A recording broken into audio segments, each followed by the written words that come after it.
What's up, everybody? Welcome to a Wednesday edition of Morning Cup of Hockey presented by Bet365. Open an account with Bet365 today and bet on a huge range of markets. Whatever the moment, it's never ordinary at Bet365. So use our code NATION, NATION, in all caps when you download Bet365. We got a loaded show for you today. We got Andrew Raycroft hopping on with us here from the jump to talk about the Boston Bruins. They had a disaster of a game last night at home against the Edmonton Oilers, and they've now lost 5 games in a row. Before we bring Razor on, Colby, any thoughts from the games last night? I know we'll get into some other stuff later after we let Razor go, but I just want to hear from you to start today's show. Well, you hit your bet last night, so with ease. Good yeah, job. Tommy T, suck it, buddy. Should have rode with Johnny last night because Edmonton in regulation seemingly looked like an easy win. You never had to sweat it out or anything because unfortunately the Bruins didn't have a lot of pushback. You obviously know what I'm sort of clamoring to talk about today, and it's your boys. And I actually think you did a great job in the press conference last night. Thank you. After the game, which I don't say often. But we're going to start the show today talking about the Bruins and what is happening on Causeway, because look, that's an organization that we're not used to seeing such average hockey from. We really aren't. I mean, since Brad Marchand has been in Boston, it's hard to remember massive spans of time where this team looked so pedestrian. And, you know, you watch the way that they played last night and you kind of see the way they're mismanaging the puck. And, you know, they're on coach number 2. Let's talk to Andrew Raycroft about it. Like, let's see what's going on. He was ringside last night. So he's got an on-ice view. And the other thing I want to talk to him about is the goaltending, because that's obviously his forte. And I want to kind of hear his perspective is, you know, are they getting just average goaltending, or are they playing average in front and the goaltender's maybe just not standing on his head like we're used to seeing from him? So I don't know if you got to read him in with anything here, Johnny, or if we're just going to bring him directly in, but let's bring him in. We'll save the read for after. Let's bring Razor right in and get right to it. Colby, you lead the way here. Good morning, Razor. What's up? What's up, gang? How we doing? It's been a minute since we had you on, but we felt like it was definitely time for a check-in. And I watched a good chunk of the game last night, so I saw you down doing the reporting and you know, down at ice level. How do you like that, by the way? Because I know that's not always like a super natural position for an analyst, but just curiously how you like that spot. It's been enjoyable just because they're doing their best to work me into the game where I can be a little bit of an analyst. I don't, you know, I'm not a reporter. That won't be my career goal to ask guys questions after a 4-0 loss in the dressing room. Especially ones you know the answers to. I know all of the answers to all of them, and nothing I'm going to say. Yeah. So anyways, that's for other people. Other people do that job. So, but in game, I enjoy being able to, because it's a different kind of analyzing, right? It's spur of the moment rather than the pregame and the postgame where you have an idea of where you're going to go and you have 20 minutes to think about it. In the game, as you know, Colby, down on the glass, you're just going and you're rolling with what the guys are talking about in the booth. So that's the fun part of it. I also enjoy. I get to see all the trainers and all the guys that, you know, I saw Koff last night. I saw Chris Davies last night. My former trainers in Toronto. Of course, played with Koff a long time ago. So I see a bunch of guys down there. You played with Paul Coffey? 2000. Are you that? I always forget how old you are because you're young. You're young in heart. So I just forget. That's crazy. You're that old.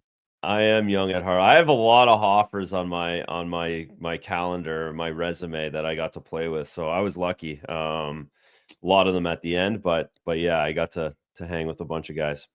That's pretty cool. Well, let's dive into the Bruins here because, you know, I look at their roster and to me, it's pretty obvious that they lack firepower, you know, and then you couple that with, you know, you look at the goal last night where Charlie Coyle has that opportunity to you know, push it up the wall to Marshy. Marshy's in a good spot there on the dot line, which is exactly where you'd be in defensive zone coverage. And then you kind of flare out to the wall, turns the puck over back to the net, you know, and puck mismanagement seems to plague this team, especially when they don't have guys that other than Pasta that are really big time goal scorers. And I know Marshy too, Marchand, well, but what is the crux of the issue with this Bruins team? Because it's just been so average and below average now for the whole season, really.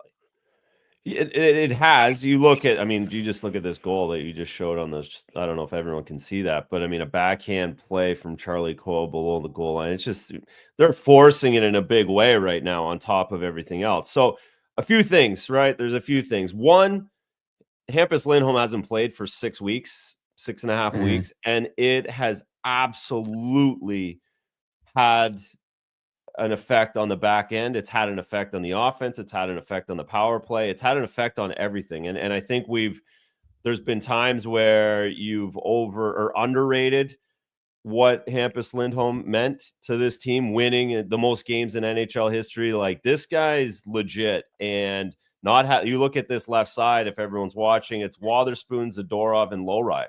There's no that's not what was expected going into the season. And wherever Lindholm goes within those three pairings makes them remarkably better and I think, of course, you can handle that for 3-4 weeks, which is what they did. The coaching change, the defense mentality really buttoned down, allowed them to get through that without Lindholm. But now we're seeing it offensively, especially the back end's just not scoring. They're not getting offense. And a lot of that is because Lindholm's not in the lineup. So that's one point that I think is getting overlooked a little bit in the roster, is not having that guy. He's a number 2 National Hockey League defenseman. And you can only go so long without those guys.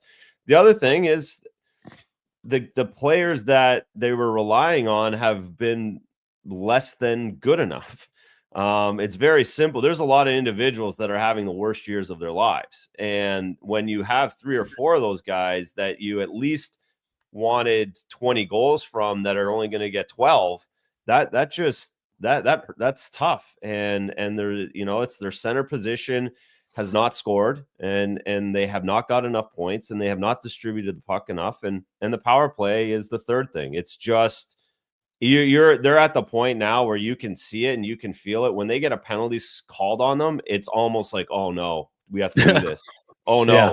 Rather than the excitement of, and okay, here we go. Now we're going to get one. This is automatic. Now it's tied. It's the exact opposite of that. And so there's opportunities for sparks. Again, you guys know, I'm not a doom and gloom guy, especially at 42 games into a National Hockey League year. I'm not built for the daily, oh my God, they have to fire everybody in fantasy hockey and trade everything and fire. I'm just not built for that. But it's not good, but there are abilities, because things are so bad, like the power play, sparks can happen quick. Was Hampus Lindholm QBing the first power play when he was healthy? He can, and he does when it struggles. So they went McAvoy, but as soon as it struggles, they go right to Lindholm almost instantly. So Lindholm would have been playing a lot of quarterback on the power play one over the last 4 weeks, no question. Yeah, because I was going to say, that seems like the biggest area for concern to me. Like, I watched them play the Rangers last week here at the Garden, and I thought Boston was actually the better team in that loss. Like, the Rangers won 2-1, but Boston had, more high-quality chances, and I think they controlled the pace of play for most of that game, but it was clear that they weren't confident when they were shooting the puck. Like, sometimes guys shoot to score, and they know they're going to score. Other times, guys just throw the puck on net and, like, hope to score. And it seems like there's a lot of hope coming out of Boston right now. And I know maybe that's not so clearly visible for the average fan, but like, you can tell when you're watching them play that when they shoot the puck, they're not confident right now. And I think that's even Pasternak too, a guy who has been scoring. It seems like he's not even that confident right now as well.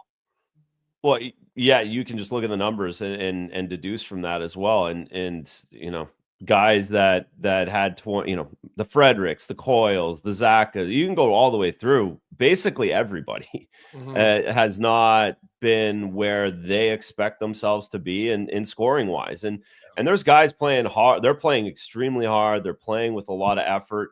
You mentioned the Ranger game, and that's they should have won. They outplayed Washington and they outplayed the Rangers in back-to-back games last week. They lose both of them 2-1 without getting points. And you also know in this league, if you miss those opportunities, you can run into a scheduling issue. You can run into a back-to-back in Toronto and the Islanders back, like where the schedule gets away from you if you don't get points in those games. And that's the other situation where they're at right now, is they've lost 5 in a row, but realistically they played poorly in 1.5 of those, 2 of those, and didn't get it the other way. So that's just a product of where they are. And also again, you need the special teams to bail you out of a couple of nights. And they don't have any of that right now. Yeah. Well, and look, I played for Joe Sacco and know him, and I'm really like, I mean, he's been very patient in his career. Like, he's actually had other head coaching opportunities in the last couple of years. Like, I know for a fact one team offered him the job, and he was like, I'm going to wait for a different situation, because I think what he realized was this was probably his last opportunity to be a head coach. It's been a while. So, you know, I love him. I really do. But I look at the power play, and I know it's he just took this team over. I mean, not just, but it's been whatever. It's, you know, he's been 20 games, around 24 games or something like that. When your power play is struggling, what I can't seem to wrap my head around, and look, people at the National Hockey League that are coaching NHL teams, they're smarter than I am. So no doubt about that. But why not go to a little bit more of a simplified meat and potatoes power play where you get into a spread, or maybe you get into a little bit of a spread out box and one.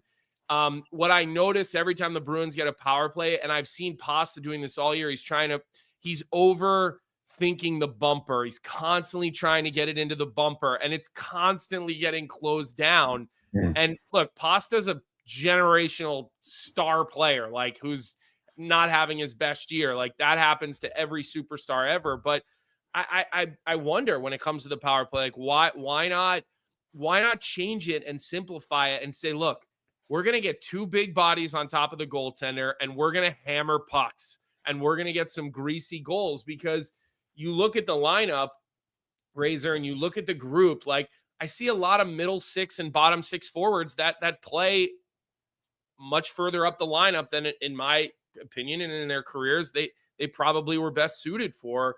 So I guess, like, Don Sweeney, to me, deserves a lot of the blame for what's going on here. And I think, like, he put together an offensively flawed lineup, and that's manifesting itself on the power play. Yeah, so a couple things there. Well, yeah, with the power play, I couldn't agree more on the forcing of the bumper. I'm not sure at times, and so early in the, like, they win the face-off. They win a lot of power play face-offs, which is just as frustrating as anything else. And the first thought is to go to the bumper right away when they're fresh, when the power play's fresh, when they haven't spread them out a little bit, when they haven't moved it across the middle of the ice and tried to open things up. They're really and again, you guys, you play the game, you force things when you get going, especially the best players, right? You go around the league, you can't, and we do this all the time, right? Why don't they simplify? Why don't they simplify? Well, one of the guys has scored 60 goals in this league.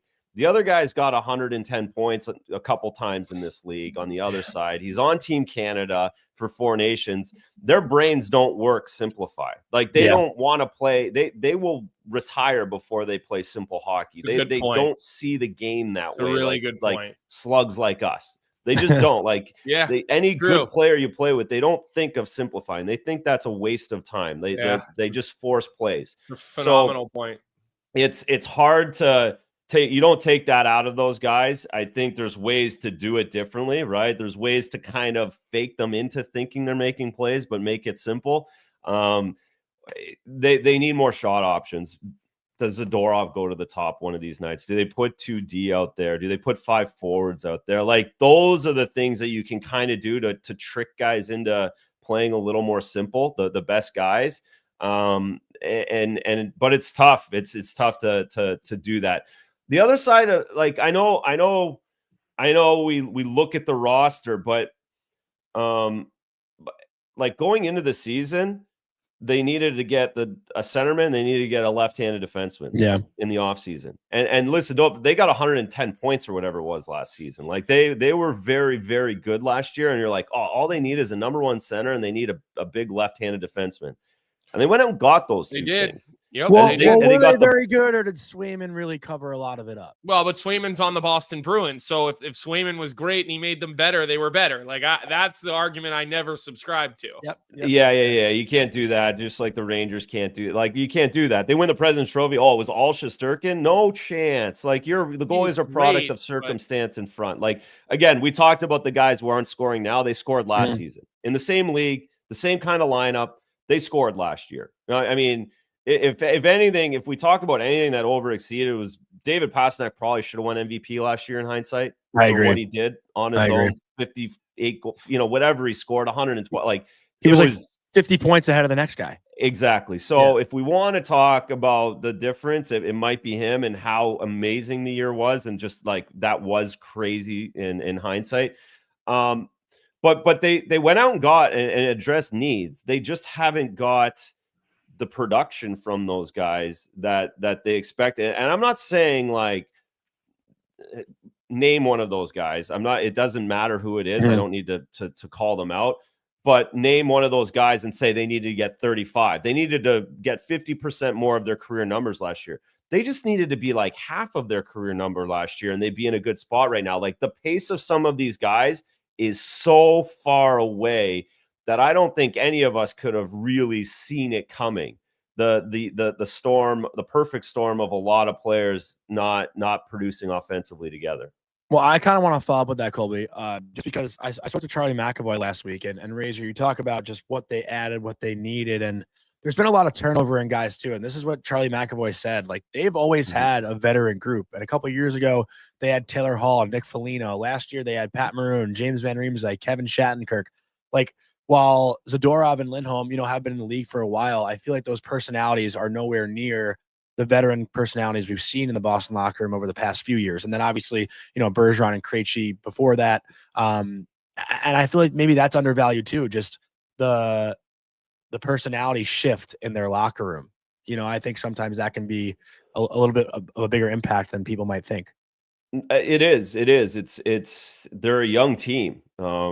Surprisingly young. You look at the average age NHL, you wouldn't think that they're in the top 10 or bottom 10, however you want to look at it, but they are. And that's even with, and Brad will laugh at it, an old guy like him.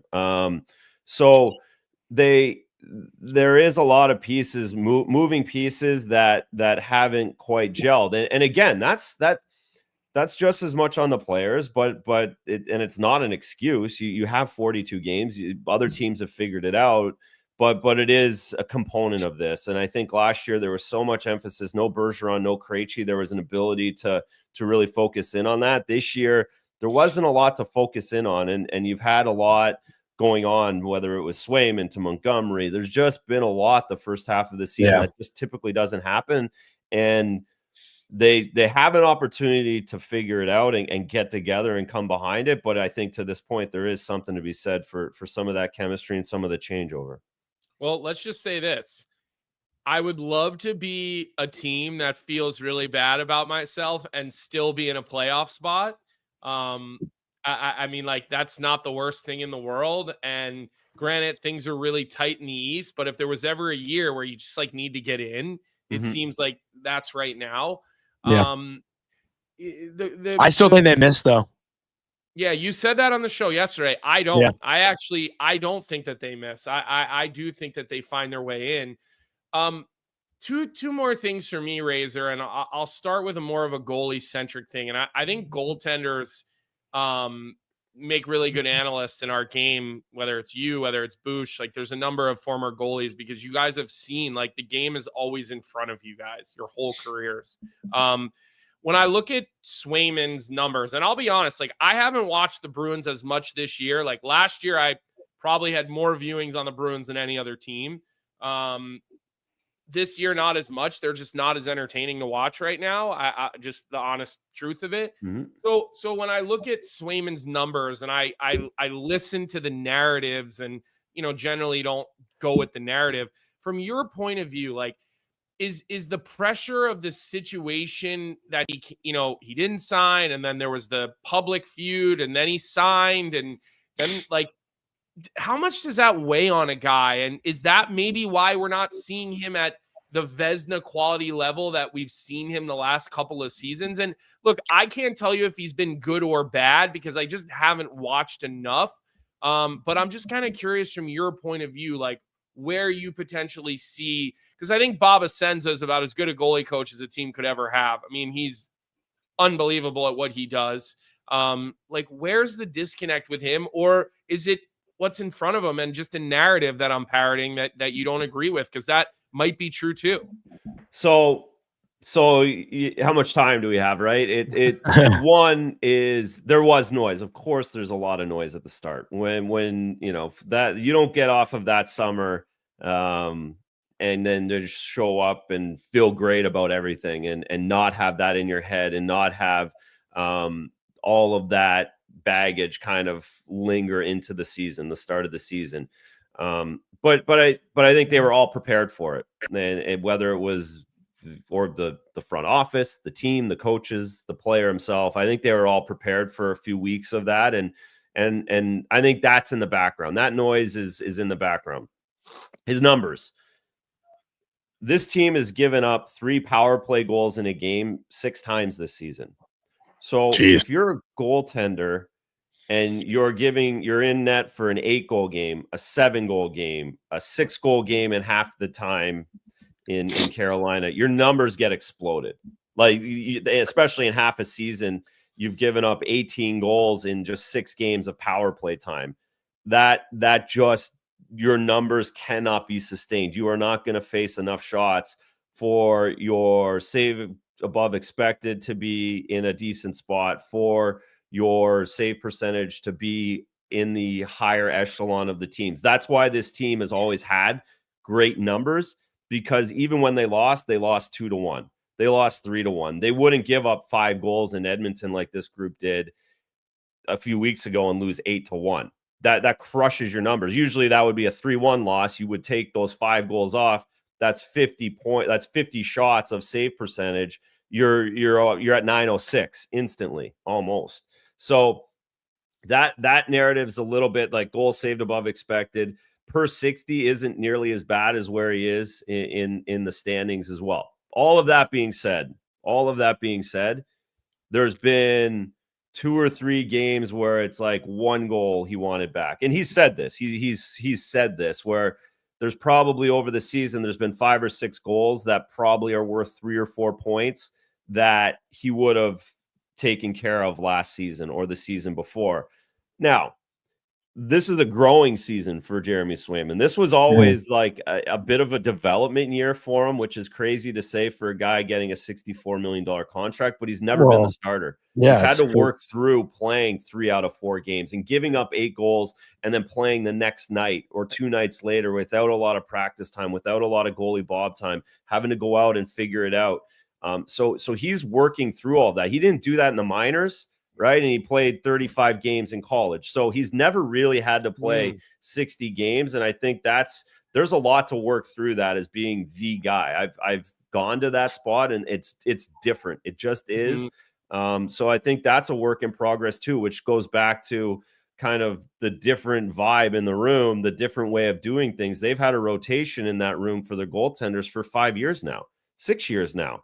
And that's changed a little bit, and everyone's, got to come to grips with it as well. How in tune are you with the fan base right now? Like, are you keeping up with how the fans feel? Well, I mean, I see it. I'm a little bit on social media and stuff, and I'm around it. I think I talked this morning to somebody about it. I think there's a big, huge carryover in New England sports from the Patriots right now.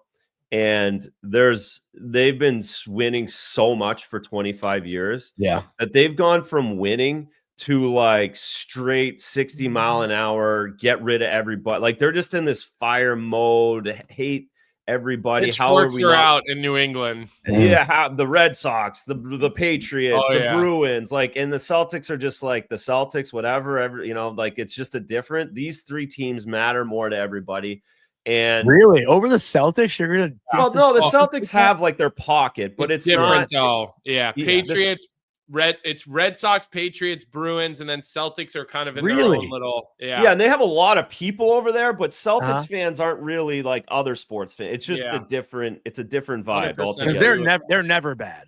The Green Teamers, well, yeah, they were. Yeah, no, not now. I mean, Yeah. they had their little years, but it gets they've been covered but no up one by- cares always. either way. No, like there isn't a vitriol either way. Mhm. If they go to the bottom, it's like, yeah, they're at the bottom. If they win, yeah, that's great. But the parade is not the same at a Celtics as it is the other three. So with the other three or with the other two and the Gerard Mayo, the stuff that's going on right now, I think has bled into everybody being a little annoyed and a little angry, and they haven't had enough parades. They're not winning enough games.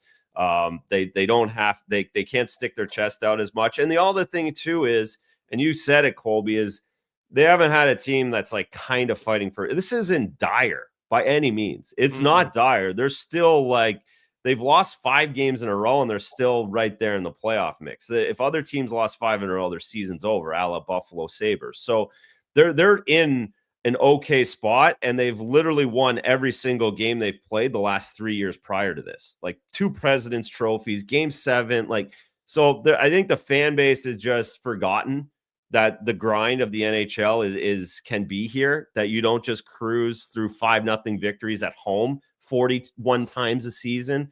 Mhm. And then just the way the landscape is here right now, it's a little negative. Yeah.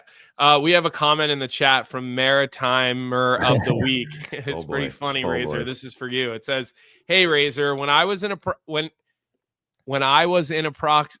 think it was approximately 2004, you came to my middle school with Mike Fisher and Chris Neal. I asked you to tell Jumbo Joe I said hi. Just wondering if my message ever got to him." Oh, I'm sure it did, Maritimer. I'm sure it did. Man, that's Fisher funny to and see Neal. something like that. I wonder what Razor was like back in 2004. I wonder what kind of outfits you were rocking in 2004. I actually want to address that comment from Adam, though. Wouldn't it be funny to see Sweeney and Chris Drury walking out of a restaurant together, haha, just pounding beers and comparing notes? I think Cam Neely was at the Ranger game last night.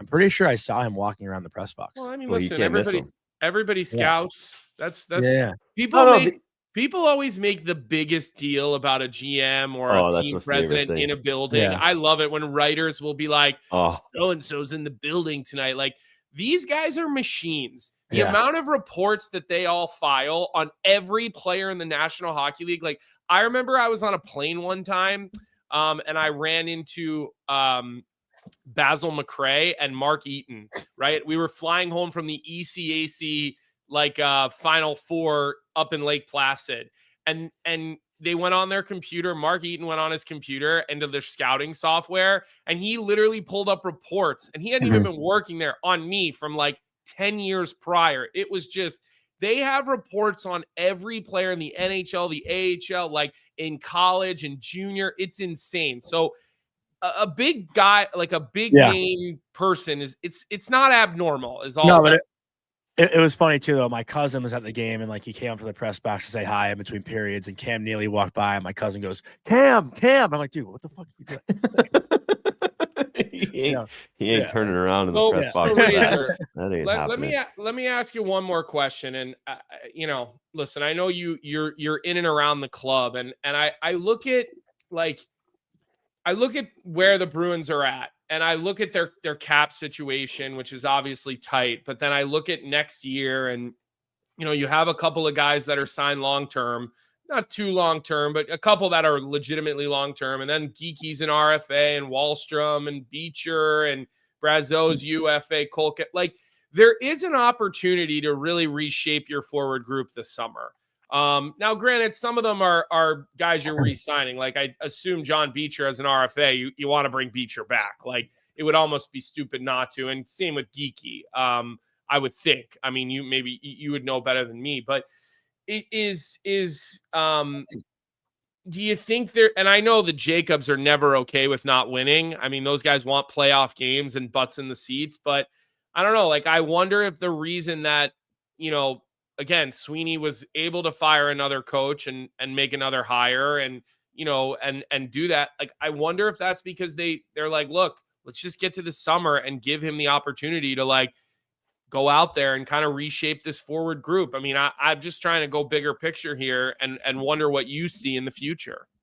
Well, there's always a bigger picture, right? And you can't work in the NHL, at least as a GM, and be stuck on the day to day, right? You'll literally burn out in a month and a half. Like you can't do that successfully. And this team has been very good at that. They've been very aggressive at deadlines. Like this team is going to be aggressive at a deadline. Like they're going to do something. They're not. And to your point, Colby, this isn't like a race to the bottom, like tear it down. No matter what, you have Swayman, McAvoy, Pasternak, Lindholm. All these guys are 5-6 years deals. Carlo's got years. Yeah. Zadorov has 4 years. Brad's going to have as many years as he wants. He's not going anywhere. So this isn't a situation where you're blowing this thing up. You're making this better as you can now. Of course, free agency is always tougher now because the guys get signed that you want, but there's going to be abilities to make deals again. Like we have gotten stunted through COVID that deals can't get made. Like we saw deals last summer. We're going to see more and more deals as this cap goes up. If we get a huge number here and everybody has 23 million again, back-to-back summers, then there's going to be a lot of play and there's going to be a lot of moves to be made and there's going to be opportunities to continue to build through free agency, through the draft, through trades. So, and this team will be aggressive is my point, and not surprising to see them outworking and looking. And this isn't going to be a sit on your hands type situation. They're just not. None of this organization is built like that anymore. They go for it and they've been good at it. Yeah. I don't have any more questions for you this morning, Razor. We appreciate your time. Colby, do you have any final thoughts? Usually I'm the one who asks the final stupid question. Are you Razor, are you doing any college games here down the stretch to get ready or what? I am at BC Friday night for a little Merrimack Eagles. Nice. So I've got 3 Eagles games this month, and then of course Beanpot the first 2 weeks. So college hockey season for me starts this Friday. Yeah. Even though I've seen you in Maine, I've seen you working the railroads up and down the East Coast. So I've seen a few of your games, but I haven't been to a game yet. So you're not tuned into mine. I'm going to tell you, nobody watches UMass, Johnny, unless they're playing BU or BC. Yeah, sorry, Johnny. UMass is yeah. Let me ask you this. Let me tell you this, actually. When it comes to BC, obviously they've got the big 3 up front, but I do not think people talk nearly enough about the guy who stands in the blue paint and the defensemen that play in front of him, because I think that Boston College has the best group of 6 in college hockey, and I don't even think it's that close. Right. And I think all we do is talk about Leonard and Perreault and Hagens, rightfully so. But Fortescue, Manetian, Hershuk. I mean, I'm forgetting one of the guys who's 7th, big Dallas draft pick. I'm regardless. Like Is he still there? Well, no, they've got Skahan, the freshman. Like their group of defensemen is so under the radar good at BC. Oh yeah, I forgot Powell, obviously, who's like on their top power play. But like I don't think they get enough love. So when you are doing those games as a goalie, Razor, make sure you give the D some love, right? They protect your guy in front of the net. 1,000,000%. And to that point, I think they're kind of sneakier than they have been. If it falls the right way, right? It's so important the regionals to fall the right way for these teams. But BC could end up falling in a position where they end up getting really good at the end of the season because of that back end and because of Fowler. Fowler, it's funny. I haven't heard much of Fowler at all, even in Boston here. Like I just haven't heard much, but he's going to be nails at the end. And when you have the best player in college hockey and Leonard as well, that you never know. So he Fowler's going to be a really good NHL goalie, man. I mean, my eyes, like I'm not a technical goalie person, but man, when you watch that guy, you're just like, oh my God, you're blown away with just how in position he is all the freaking time. Yeah, he has whatever it is, right? He just plays it, knows it, confident. He's got it. I know you dissed UMass, but Chris Nosek made a good point. You should watch Don Schmellis. He's on a tear right now for UMass. I know Dom. I talk to the crew about him quite often, Yeah. about, you know, where he's at, especially last year because he was in World Juniors and like what's, you know. So I've asked questions about him. Yeah, I know. He's had a good year so far. Enjoy Connie Forum. You know, it sounds like they're really doing a good job of packing that building these days. So enjoy those games, and we'll catch up with you here down the line, and I'll see you hopefully in the spring. Hopefully we'll be working together. Love it. Perfect, guys. Enjoy. Thanks for the show. Thank you. Appreciate it. Well, that was Andrew Raycroft, brought to you by our sponsor, Proraso, the most complete choice for shaving and beard care, made in Italy since 1948. Proraso has been a staple of Italian culture and barbershops globally for 4 generations. So get 15% off at Proraso-USA.com with our promo code Hockey15 in all caps, Hockey15. And Colby, let me just want to get what? No, yes, I do. I do want to. I want to go there. But Razor said 2 things that I was kind of like, oh, like I didn't really. The comment that he made about talking about like the really elite players of like Pasta and McAvoy and those guys, like trying to simplify like their. No, that was great. Yeah. Like I didn't really think of that, but it is so true. Like how are you going to ask Pasta to chip the puck in, to simplify on a power play? Like, you know, I thought that was a very, very like, like a light bulb went off. And I was like, I was like, in my head, I thought this is what they need to do. And his response, why that's not what they need to do. I'm like, okay, like I'll sit down and be quiet because that's a really, it's not who they are. That's a much better answer than I would have expected. You know what I mean? So always good to get Razor's thoughts and his point of view. So I wanted to call that out there quickly before we move on to your favorite topic. Really, right now, I mean, I think it's your favorite topic right now. Look, I hate talking about it. this conversation started in our group chat last night, and you know, I was flipping through games last night, which I don't necessarily like to do. I like to sit on one game, but I was flipping around, you know, enough to watch Braden Point be Braden Point and watch that brilliant play that they made to win that game late in Carolina. But I want to talk about the game-winning goal in New York. You know, the game-tying goal. I'm sorry. The turnover that Keandre Miller made, and the subsequent events that happened after them putting him right back out on the ice. You asked Peter Laviolette about this in the press conference, which I give you credit because not easy to. You're calling the coach out, which I know is not a. That wasn't my angle. Let's watch the play here first. Keandre takes this puck. It's a 1-on-4. There's one forechecker for Dallas. It's Sam Steele, and then Steele also wins the battle along the boards, finds Thomas Harley right in that soft area. And again, like we have to preface this too. Turnovers happen. Things in the game happen. The Rangers know. Goal. But while Keandre does essentially, you know, his play leads to this goal happening, there are still breakdowns. And I was talking to Jason. All right, hold on. Now, all you're doing is making excuses here. And I'm not making excuses. I'm just explaining the play. I'm not going to sit here. I'm not going to sit here and stand. You're not letting me finish. You never let me finish. Okay, I'm explaining the play that happened. Explain the play. It's been a problem for the Rangers all year. They turn the puck over and then everyone's lost. No one knows where their men are. But Johnny, in the National Hockey League, this goal happens because Keandre's turnover, and you can now rip him. Now my thought's done. I don't want. Listen, here's my point. I like Keandre Miller as a guy. I've had the opportunity to meet him a number of times. This is not personal for Keandre Miller, but when you play in the National Hockey League and you're playing with the puck that casually with under 3 minutes to go in your defensive zone, that is mental. Okay, physical mistakes happen. You'll catch an edge. You'll get blown up by a guy. The puck will jump over your stick. Like physical mistakes will happen. And mostly coaches live with that. Keandre Miller had 2 or 3 4-foot passes that he could have made because you can play it behind the net to your partner. You can play it up the wall indirect. You can keep moving your feet and you can go get the net yourself. It's too easy. Okay. It's too easy. And when you make millions of dollars and you play in the National Hockey League, the expectation is you're smart enough and mentally sharp enough to not make that play in a game where you are winning with 2.5 minutes to go. Okay.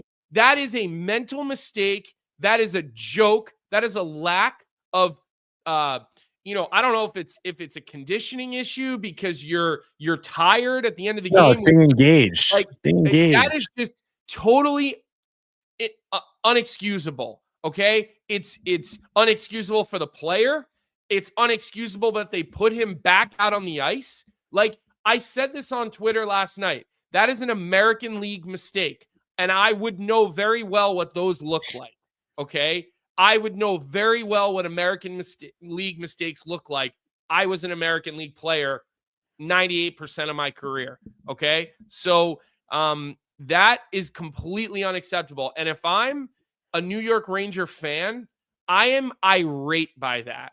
And I'm not a New York Rangers fan by any stretch of an imagination. Yeah. I want to watch them because I want to listen to Sam Rosen in his last season in the NHL. Okay. I've also always had this, MSG, the Rangers. There's always been an aura about this team, right? But that is dog shit. And when you ask Peter Laviolette about that after the game, his response pisses me off so much because he doesn't really stick up for Miller. He doesn't. Well, so can I stop you there, though? Because my angle of the question wasn't necessarily to call out K'Andre Miller, but it's clear that his play led to that game-tying goal. So I allowed Peter Laviolette to defend him. That was really the point of the question. I asked Peter Laviolette on his decision to put K'Andre back out there, and I said, was it to keep his confidence up and not punish him? Because, if Zach Jones makes that play, he's getting punished for it. He's not seeing it. Absolutely. So K'Andre's been a guy that Peter Laviolette has relied on. K'Andre closes out almost every game for the Rangers. But that play, like you said, it's unacceptable. In no world should one forechecker with 4 Rangers in their own zone get that puck. No world. To me, you're not mentally dialed in. You're not going out on the ice and you're not looking up at the clock and you're not saying, okay, under 3 minutes, everything's hard. Everything is simple and hard, or everything is, north. To try to go east there after you back up, right? You learn this as a defenseman. You don't want to make plays in your own zone, especially deep in your own zone, backing up. Right? Well, Vic, get the clip back up to you so people can see it again. It's one thing to back up right inside your blue line and make a play off your back foot on like a neutral zone type of play. But this puck is way back in the defensive zone.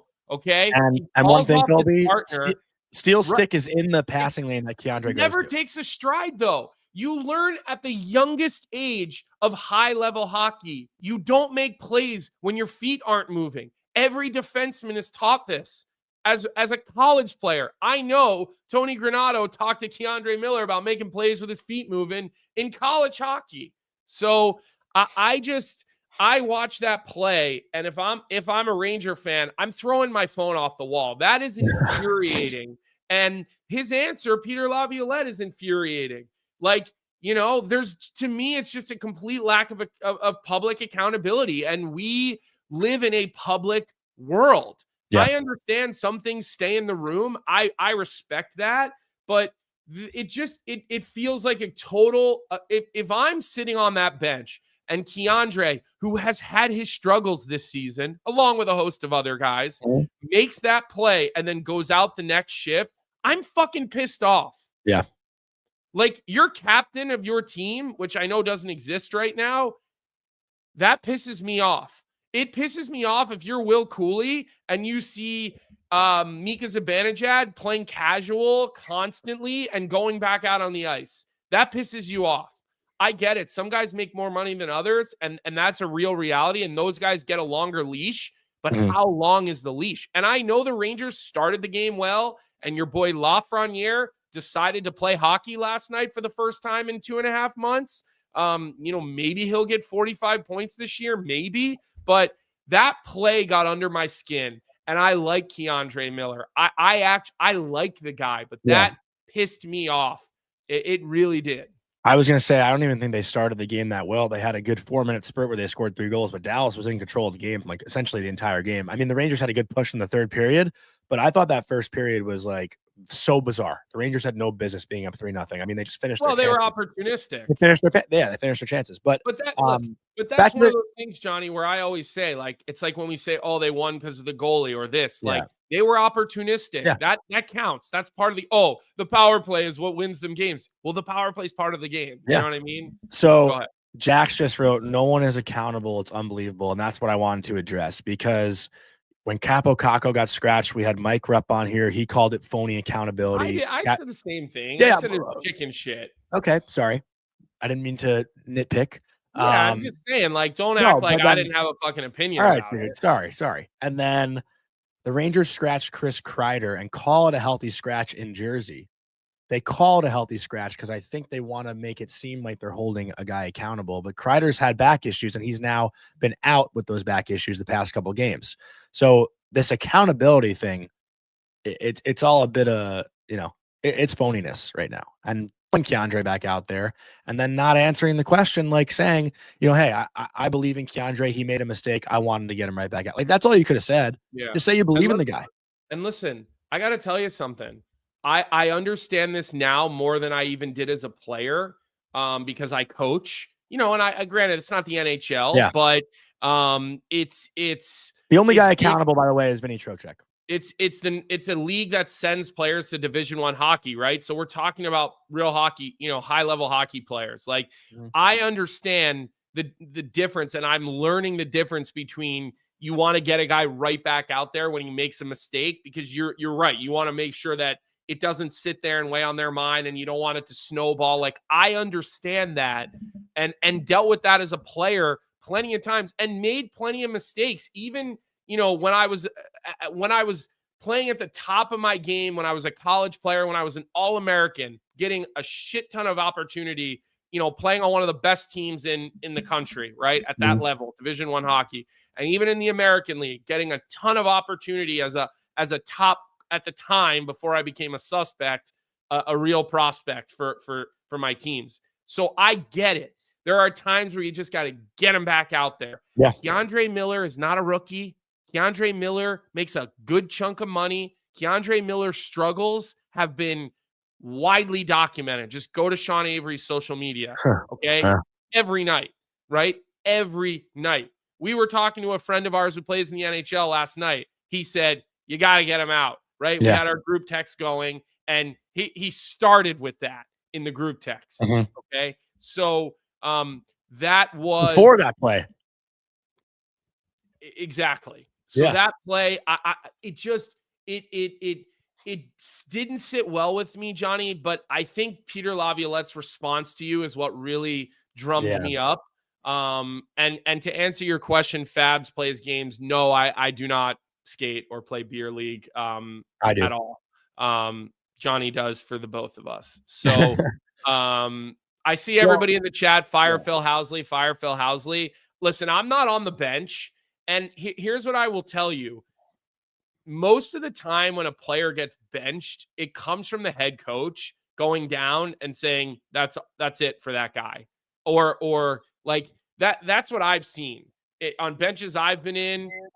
Usually the benching, like an actual benching, comes from the head coach 9 times out of 10. Assistant coaches have to maintain a different type of relationship with players, because they need to be able to be the one to sit down with you and have a different type of conversation and stuff like that. So maybe you guys are right. Maybe it is Phil Housley. I'm just giving you my sort of point of view in that regard. Yeah, and I mentioned Vinny Trocheck briefly, but he's been, honestly, a lot of the players were available in the locker room after last night to talk, and a lot of players did talk, but Vinny Trocheck seems to always be the one that says the right thing, and he actually took responsibility for that goal last night, I guess to take the attention off of Keandre. And like we said, it was Vinny's guy in the scrum in the corner after, because things got, a little discombobulated. Lafreniere was the first forward back, so he ended up being the center. Vinny actually just turned the wrong way. Like, instead of turning towards the puck, he turned away from the puck, and that's how Harley got that pass. For sure. You see the quote here from Peter Baugh.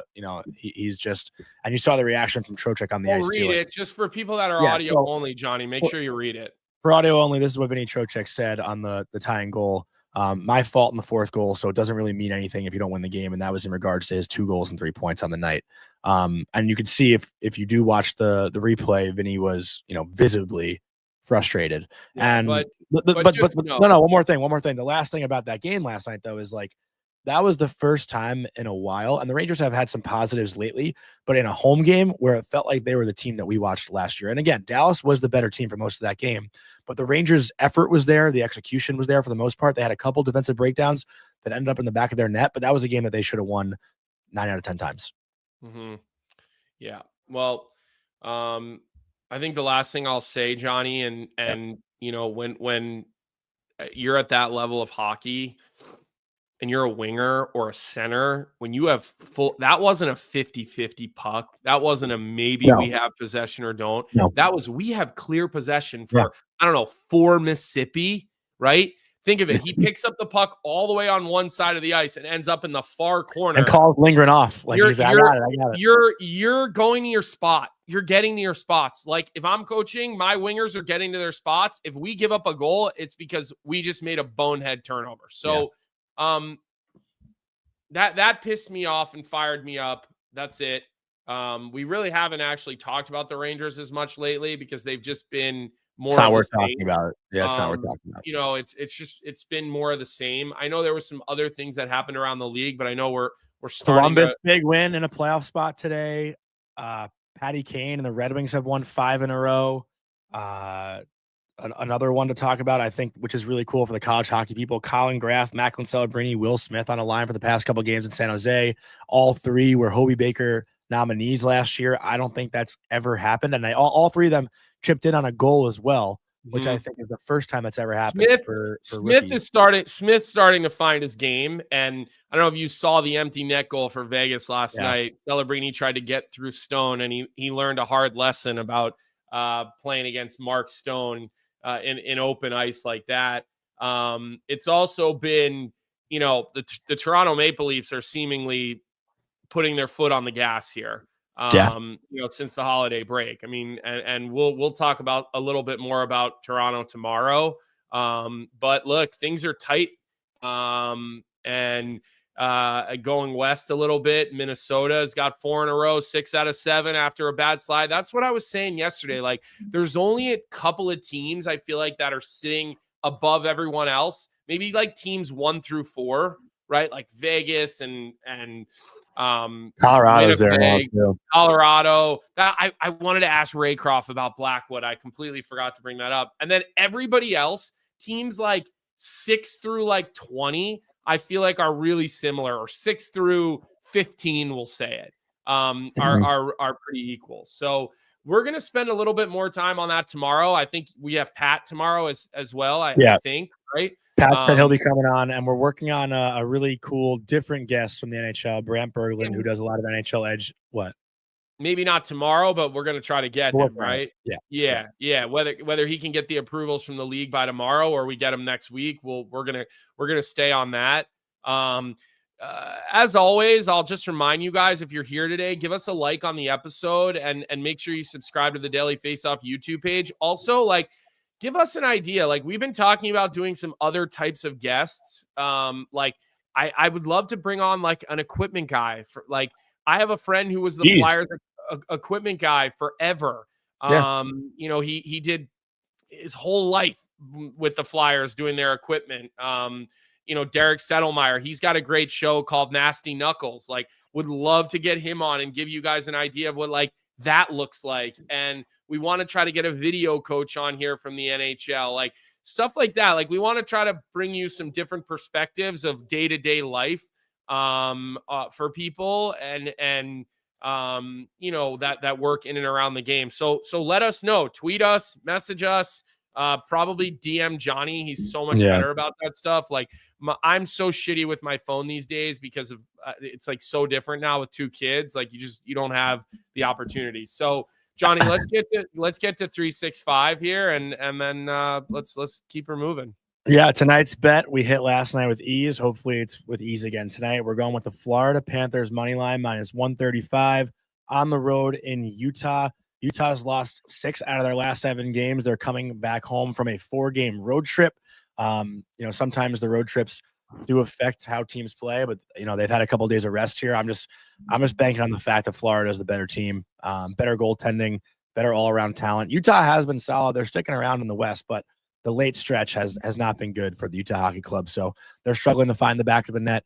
I think they've only scored more than 2 goals in a game, like twice in their last 6 games.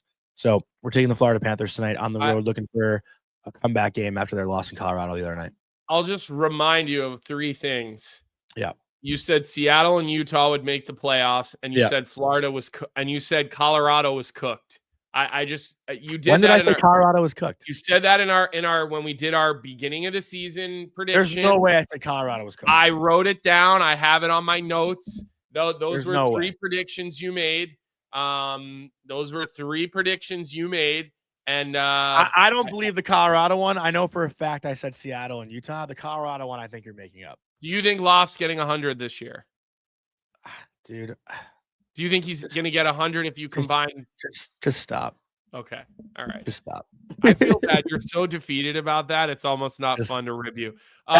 Honestly, it's sad. Like I have my dream job, and going to Ranger games is depressing right now. It is. It's tough. Like there's nothing worse. Like what Razor said, like the reporter job, not that I know the answer to every question, but I have high intelligence of the game, and going into the locker room and having to ask these guys negative questions night after night, it's tough. And I feel bad that they have to answer them all the time. It's got to suck. It's brutal. Yeah. All right, pal. Well, look, good job today. I'm glad I was the one ranting about the Rangers. I'm glad you asked that question to Peter Laviolette, though. That was that was good stuff by you.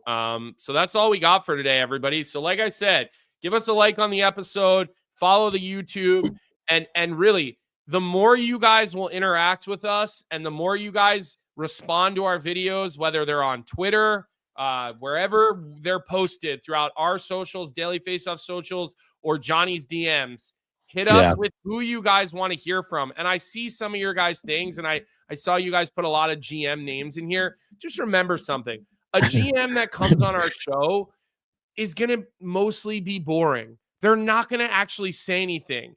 Okay, so could we probably get Bill Guerin? Like Johnny and I both know Bill Guerin. We already had Chris Kelleher. I wouldn't say that I know Bill Guerin. I shook his hand one time. Okay, but they talk about you because you say clowny things about their team when they're in their management meetings. Yeah. But all I'm saying is that think of some people maybe a little outside the box, or types of people that are going to come on here and actually be entertaining and say things. Carousel Vertigo with a good name, Pat DePuzzo. I'm actually really good friends with his son. That could be a fun one. Okay, so get into all that. Let us know what you want to hear. Let us know who you want to hear from. We will certainly work on that. I see you, Joe, asking for Tony D. We will check in with Tony D again at some point this year to see how it's going over there in the KHL. No doubt about that. Yes, we've had Russo on. Russo's like our favorite writer there is at The Athletic. We've and Arthur. We've talked to him, and Arthur. That's true. Although I'm new to Arthur's writing, so but I do like his personality. I do like how he rips on you. So that's all we have time for today, everybody. We do appreciate you rolling with us. We will have Pat tomorrow, and then we'll roll it over, and then we'll start all over next week. So have a great day, everybody. What's up, hockey fans? If you enjoyed that video, then you need to be hitting the subscribe button right here at Daily Faceoff. Exclusive interviews and analysis from our hockey insider Frank Saravalli, fantasy updates from Brock Sagan, and a daily live show at noon Eastern, Monday through Friday. You don't want to miss any of the fantastic content, so hit that subscribe button.